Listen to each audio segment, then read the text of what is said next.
So, are they testing the internet's kill switch? On October 20th, just 2 days ago, Amazon Web Services went completely dark for 15 hours. Millions of websites crashed, businesses lost millions, and then Amazon employees started posting on social media, because everybody posts everything on social media these days, claiming this wasn't an accident. And you can imagine some of the backlash from that. They said it was an intentional test that went completely wrong and made so many people besides themselves that it inspired a global outrage, and with these applications being down. So today we're investigating whether the recent worldwide outage was a dress rehearsal for something far worse to come. Welcome back, Perseverance Pioneers, to the Perseverance Mindset Podcast, live from the Dialogue Den. Let me paint this picture for you. So the AWS Northern Virginia US East 1 region, the backbone of the internet, basically where so many things connect to the internet, so many places where the data is stored in the whole country. It just suddenly collapsed, went down. Nobody knew what was happening at the time, not from a cyber attack, not from a natural disaster, when typically these things do go wrong. According to a leaked internal document, communications, engineers were testing infrastructure redundancy protocols, and what did happen? Something catastrophic. But here's what's keeping cybersecurity experts up at night, which we had some great ones on this podcast, and we look forward to bringing even more on, and current discussions are currently going on. But what if this wasn't a mistake? What if someone was probing for weaknesses? And anybody that knows either cybersecurity or just technology, how do you truly find the weaknesses and vulnerabilities without these little tests to know, being proactive, little tests until something massive happens one day and boom, that's it. So testing how quickly everything can be taken offline.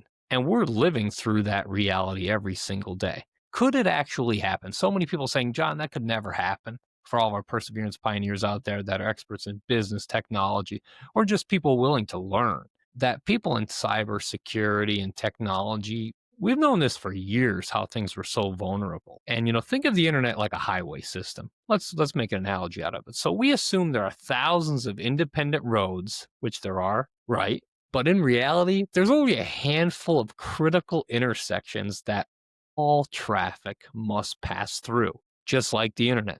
And imagine if just someone that had the intellect, someone that had the skill and the ability, imagine if somebody controlled traffic lights at those intersections, take it down to a real minor level, control the traffic lights at those intersections.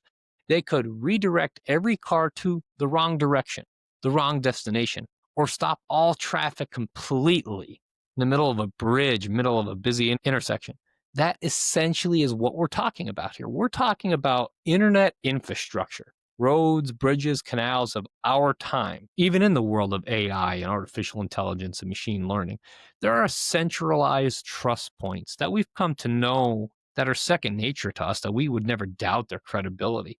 And if that was compromised, that could bring down massive portions of the web, of the internet, the global network of computer networks. So what do we know from this breach and what happened? So we have a centralization problem. So let's start with DSSEC and BGPsec.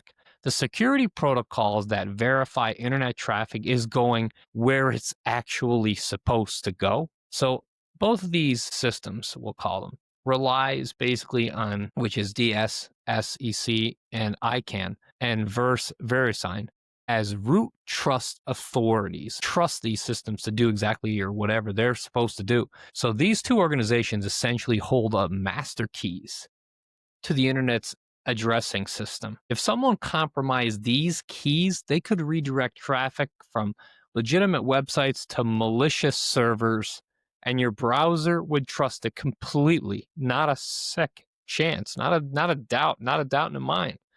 Because these are systems that are trained to be doing these things. So if the wrong person was to get these and the right person with the intelligence to actually make it happen, you've got a recipe for disaster. The American Registry for Internet Numbers, this protocol verifies that basically data packets are taking legitimate routes across the internet. But if the person that's doing that isn't on the up and up, or it has bad intentions, or that bad actor are seeking to make things away from legitimate routes across the internet, it's compromised. It's completely compromised. But again, it's a centralized trust point. You don't typically doubt things that are centralized trust points for fundamental infrastructure. One organization holding enormous power over basically the internet routing, what websites you track, and not a second guess of that being a malicious website. So this October, just a few days ago, this outage exposed how fragile centralization truly is when it comes to the internet and cyber and just being overall aware of the digital footprint we're all in this world. It cascaded across services globally because so many systems depend on those centralized trust points. The whole thing just fell apart. But here's where it gets more concerning, as it's not concerning enough that basically a single person can control basically data, the internet, what websites are trusted, where the internet sends us to websites.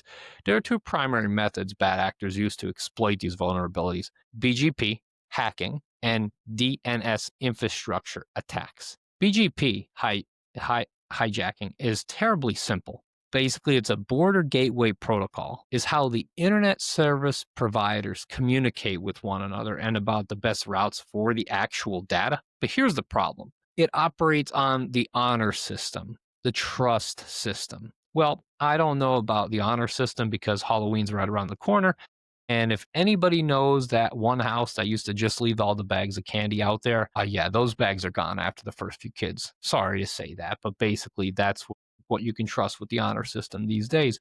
There's minimal verification to this process. An attacker can announce to the internet, hey, I'm the best route for YouTube. I'm the best route for news, and send all of Bank of America's traffic to me. If they're trying to watch YouTube, send it through me. And because BGP trusts these announcements, traffic gets redirected. That algorithm takes it and runs with it.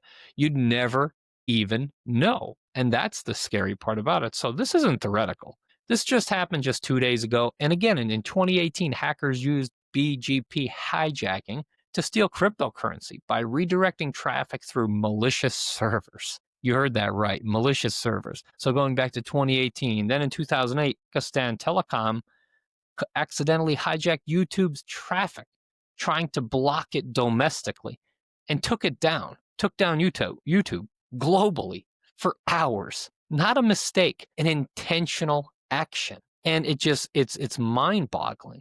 Now we're going through DSN infrastructure attacks that work differently, but they're equally devastating together, separately and together.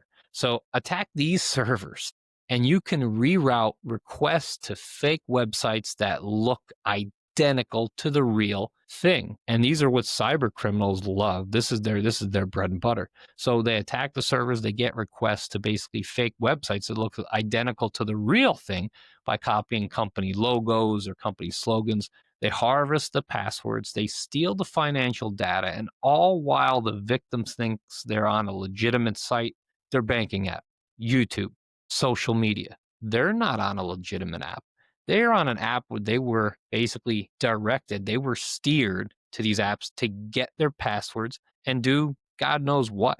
All bad acting, all malicious stuff, all, attacks in any kind of nature. So does a universal internet kill switch exist? That's what we want to ask all of our perseverance pioneers out there, because we feel this is something deeper. Others could say this was a fix that went bad.